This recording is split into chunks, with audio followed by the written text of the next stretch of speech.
안녕하십니까. 오늘은 6월 7일 토요일 한 오후 3시를 향해 가고 있고, 제가 오늘 말하고 싶은 주제는 바로 한반도의 지정학적 의미 그리고 한국의 방위 관련입니다. 보다시피 저는 여성이고 군대 의무 군대에 뭐라고 하죠? 군대 복무의 의무가 없죠. 하지만 한국의 특성상 모든 남성들은 군대에 복무하게 되고, 그것에 대해서 관심이 이어질 수밖에 없던 것 같아요. 다시 말해서 한국의 방위에 대해서 관심이 있고, 그것들을 국제 정치 측면에서, 그리고 한국 정부의 대응 차원에서 관심을 가져왔습니다. 그런 것 같아요.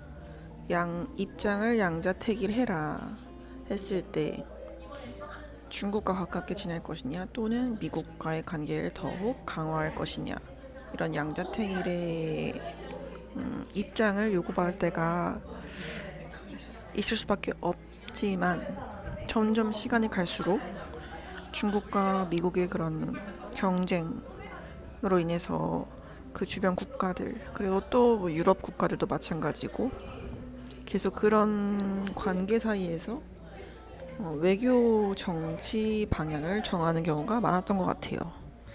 그런데 조금 이상적으로 얘기하자면, 다른 모든 변수들을 빼놓고 한국은 한국의 방위를 위해서, 또 한국의 무역과 경제 성장을 위해서 그 방향성을 조정해야 되는 것 같다 생각을 좀 합니다. 왜냐하면 우리나라는 결국 수출로 더 성장할 수 있는 나라고, 또 이미 고도로 성장된 국가고, 그렇기 때문에 부동산들도 이미 어느 정도 가격이 형성되어 있죠. 시장 가격이. 그랬을 때 지금 저성장 국면으로 들어섰는데, 조금 더 돌파하기 위해서는 저희 그런 지리학적 한계들을 좀 극복해야 된다 생각합니다. 그랬을 때 한미 관계가 너무 중요한 거는 당연하지만, 한미의 군사적 동맹에 대해서는 깊게 고민하고 성찰해야 되는 시기라 생각합니다. 또 가장 큰 변수 중에 하나가 인구 절벽으로 인해서 저희가 징병제를 택하고 있는데, 그거에 대해서도 분명히 대안이 있어야 되는데, 군 차원에서 또 군 관련 연구기관 차원에서 그거에 대한 대응 방안이나 그런 뾰족한 묘수가 없는 것도 현실적인 한계라고 꼽게 됩니다. 그랬을 때 조금 더 무기에 투자를 한다든지 동맹을 더 많이 체결해서 집단 방위를 한다든지 여러 대안이 있겠지만, 제일 안타까운 것은 가까운 나라 일본과 비교해서 우리나라는 북한과 접경을 하고 있고, 또 같은 민족이었고, 이거에 대해서 유사시에 또는 유사시가 아닐지라도 그 북한이란 영토가 나중에 그 영토로서 존재해도 다행이겠지만, 중국이나 일본에게 편입되는 시나리오가 펼쳐지면 대다수의 국민들은 좀 동의하지 않을 거라고 보고 있어요. 그런 이유 때문에 저는 좀 새롭게 관계를 맺어간다 생각을 하는 편이에요. 또 저는 단순히 중국을 혐오하거나 그들이 하는 거에 대해서 우리가 피해를 보고 있다, 이런 식으로 접근하고 있지는 않고 있어요.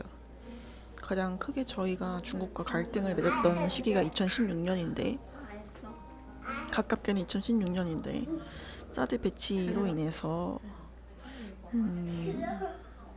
굉장히 마찰을 겪었고, 사실 중국과만 마찰을 겪고 경제적인 보복을 당한 것 같지만, 사실 그 시험으로 인해서 우리나라가 미국 정책 고위 관계자들한테 어떻게 보면 테스트를 당했던 사례인 것 같아요.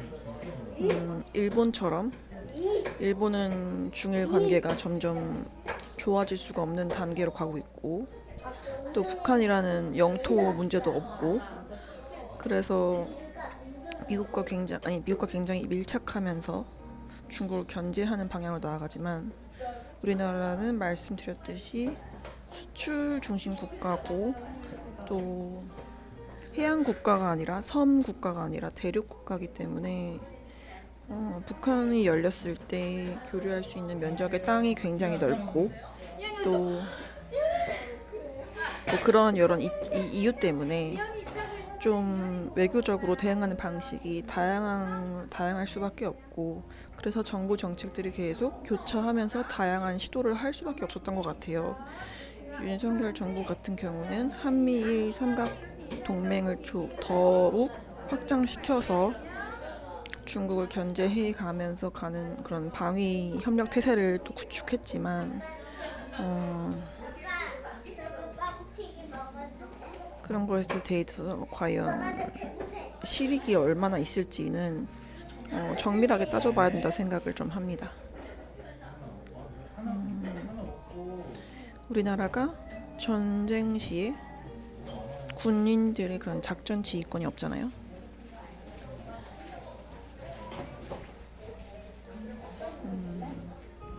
지휘권이 없고 평시에는 작전권이 있지만 정말 전쟁이 났을 때는 가장 최악의 시나리오죠. 전쟁은 나서는 안 된다고 생각하는데 그때 미국이 지휘할 수밖에 없는 그런 상황이라는 것이 사실 사뭇 충격적입니다. 그렇다면 당연히 질문할 수밖에 없는 게 언제까지 우리 그런 한미 군사 동맹이 이런 형태로 유지되어야 하는가? 또 그 방향성이나 방법에 있어서 과연 수정하고 개선되어야 될 부분은 없는가? 그런 질문을 할 수 있는데요.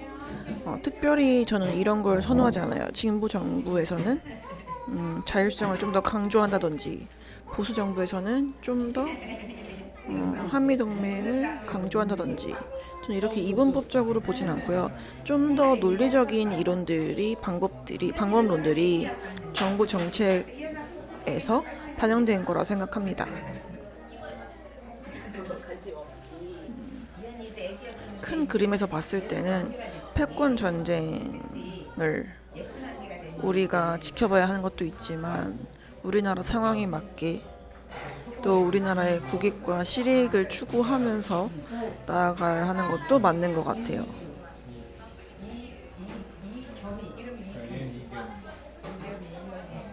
지금 현 상황을 판단했을 때는 우리나라가 대륙 국가들과 분절되어서 그렇게 역할을 하고 있고 또 한반도 평화가 안정되어 있지 않은 상황에서 계속 학자들이나 정치인들이 전쟁 시나리오, 전쟁만을 연구하는 게 과연 현실적인 것인지 돌아봐야 할 시점이라 생각합니다. 진정한 평화를 구축하는 게 꼭 전쟁을 억제하고 그만큼 높은 수준의 방위력, 그러니까 무기 체계를 구축하는 것이 아니라 생각해요. 그 수준이 어느 정도 달성이 되었으면 그 다음엔 경제 협력을 할 수 있는 방향으로 많이 나가야 한다 생각해요. 결국에는 해군력을 80년도, 70년도 중반부터 해군력이 강화된 이유 자체도 경제무역을 좀 더 용이하기 위해서 각국들이 수교를 맺고 그런 거 아니었겠습니까? 그랬을 때 결국에 방위력이라는 것도 자기 나라를 지키는 수단이 되기도 하지만 어느 정도 구축이 된다면 그 다음엔 결국 경제무역이 중요하다 생각해요.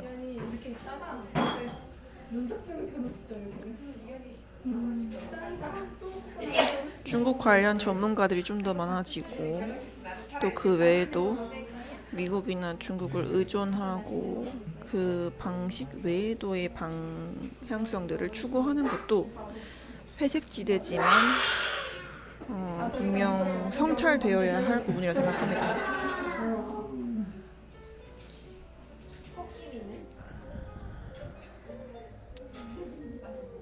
이 부분 역시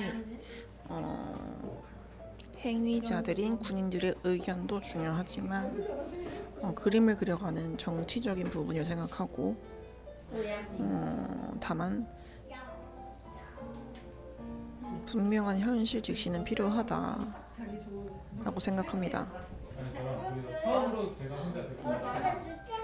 감사합니다.